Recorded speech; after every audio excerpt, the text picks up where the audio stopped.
হঠাৎ ইরানের পূর্বাঞ্চলে এমন পদক্ষেপ কেন নিল দেশটি? ইরান কি আসলেই তৈরি করছে এমন অস্ত্র যা কেউ কল্পনাও করেনি? ইরানের ক্ষেপণাস্ত্র কেন্দ্রগুলোর ভেতরে কি চলছে? ইসরায়েল কি তাহলে অনেক দেরি করে ফেলল? কারণ জানা গেছে ব্যালিস্টিক মিসাইলের হামলার ক্ষমতা আরও বৃদ্ধির জন্য ওয়ারহেডে ভিন্ন ধরনের বিস্ফোরক ভর্তি করছে ইরান। এই অপ্রচলিত ওয়ারহেডের রহস্য আসলে কি? ইসরায়েলে হামলা চালালে কেমন ক্ষতি হতে পারে?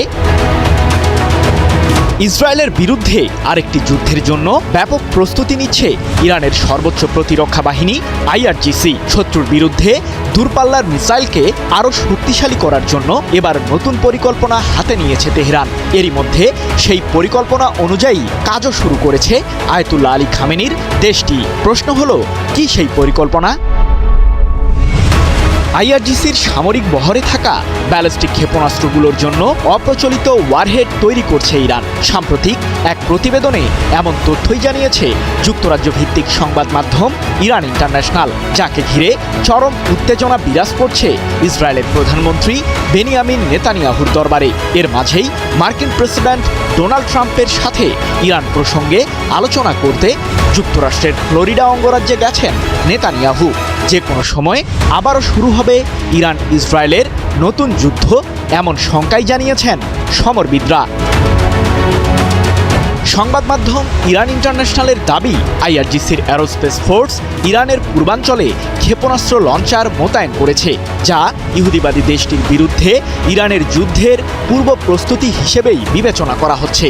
জানা গেছে দূরপাল্লার ওই ব্যালিস্টিক ক্ষেপণাস্ত্রগুলোর জন্য নতুন এক ধরনের অপ্রচলিত ওয়ারহেড তৈরি করছে ইরানের বিজ্ঞানীরা, যাতে থাকবে রাসায়নিক ও জৈবিক পদার্থ দিয়ে তৈরি বিস্ফোরক। সংবাদ মাধ্যম ইরান ইন্টারন্যাশনাল আরও জানিয়েছে যে ইসরায়েলের বিরুদ্ধে বৃহৎ আকারের সংঘাতের পূর্বাভাস পেয়েছে আইআরজিসি, যার কারণেই মূলত ইরানের সর্বোচ্চ এই প্রতিরক্ষা বাহিনীটি যুদ্ধের জন্য এমন সক্ষমতা তৈরি করছে যা তেহরানকে বহিঃশত্রুর আক্রমণ থেকে রক্ষার প্রধান পরিপূরক হিসেবে কাজ করবে। প্রশ্ন হলো, তাহলে কি ইরান পারমাণবিক বোমার বিকল্প অস্ত্র তৈরি করছে?